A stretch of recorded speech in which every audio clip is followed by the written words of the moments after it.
The giant of American agriculture is collapsing. Hundreds of layoffs, factories moving to Mexico, and farmers quitting the brand. John Deere is facing its worst crisis yet. Meanwhile, farm income is set to drop by 25.5%, leaving many struggling to survive.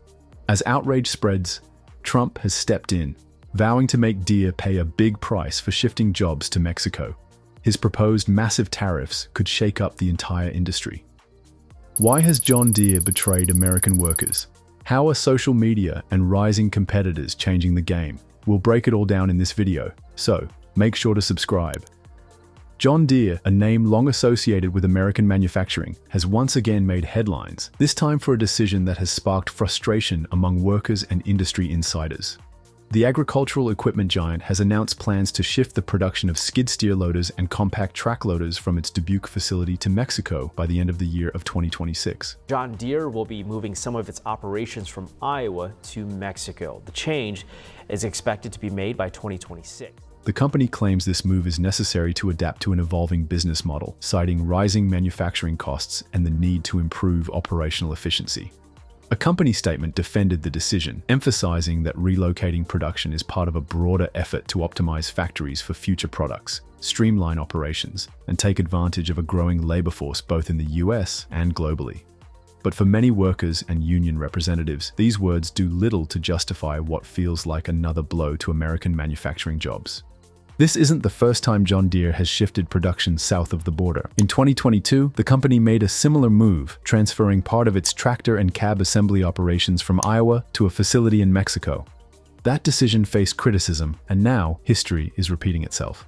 With fresh backlash brewing, John Deere is trying to highlight its continued commitment to US manufacturing, pointing to over $2 billion in investments in American factories since 2019. Yet, for the workers impacted, those investments don't outweigh the reality of lost jobs. Deere argues that by moving less complex operations like cab assembly to Mexico, US factories can focus on more high-value advanced manufacturing tasks. But many see it differently. Critics argue that this isn't about efficiency, it's about cutting costs, even if it comes at the expense of the very workers who helped build John Deere's legacy. Why would a company with deep American roots make such a move? The answer lies in safety risks and cybersecurity threats. Farmers have been hacking John Deere's software to bypass restrictions and repair their tractors. While this might seem harmless, unauthorized modifications can lead to dangerous malfunctions, accidents, and system failures. A single mistake in the software could cause a tractor to malfunction while operating, putting farmers at risk.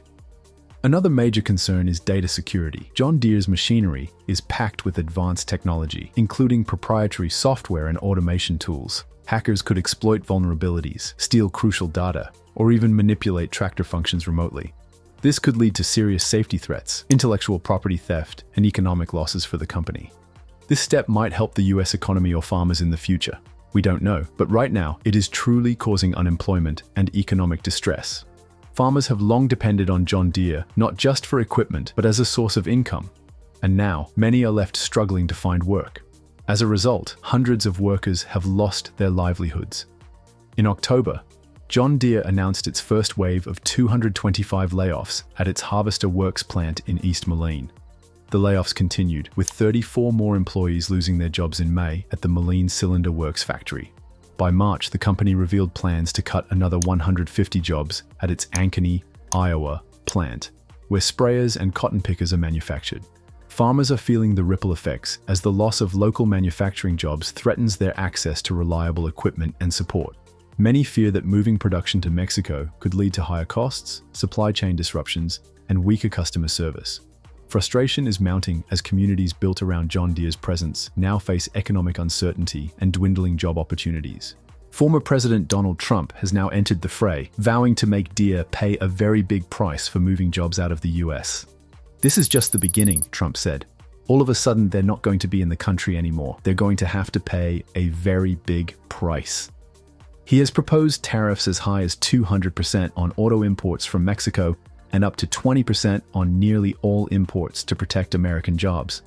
The proposed tariffs would be the first time an agricultural equipment maker like Deere faces such direct trade penalties. However, these plans may conflict with the US-Mexico-Canada agreement, that Trump himself negotiated in 2018, which allows manufacturers to operate in Mexico while maintaining duty-free access to the US.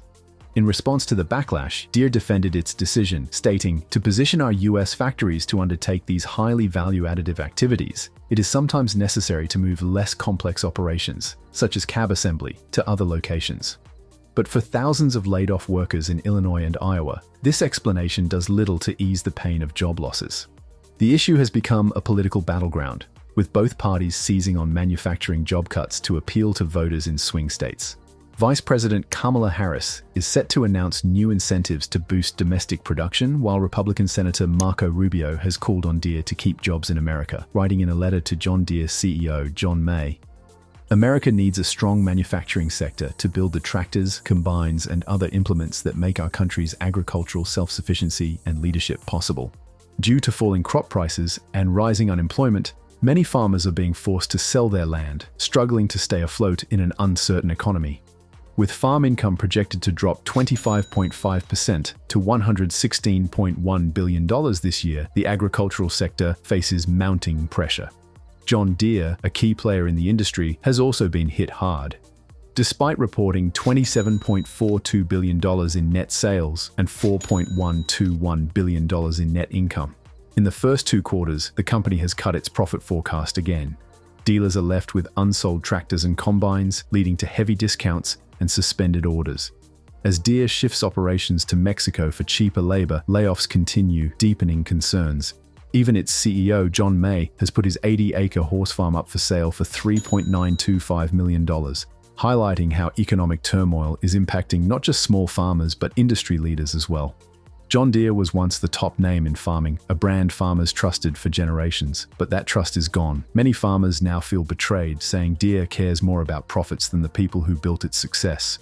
With layoffs, factory moves to Mexico, and expensive repairs, some farmers have had enough. They're walking away from Deere, looking for other options or fixing up older machines instead. Social media is on their side, helping spread their stories, posts, videos, and discussions about how they were forced to quit the brand. As more farmers turn away, new competitors are stepping in. Brands that once struggled to compete with Deere are now gaining ground, offering better deals and easier repairs. What was once the biggest name in farming is now losing its grip, and farmers are making sure everyone knows why. Our video is ending now, but what do you think about John Deere's situation? Do you believe they can recover, or is this the beginning of the end? Let us know in the comments. We're eager to hear your thoughts. If you enjoyed our exploration of these shocking events, please give us a thumbs up and don't forget to subscribe for more exciting content. Thanks for watching.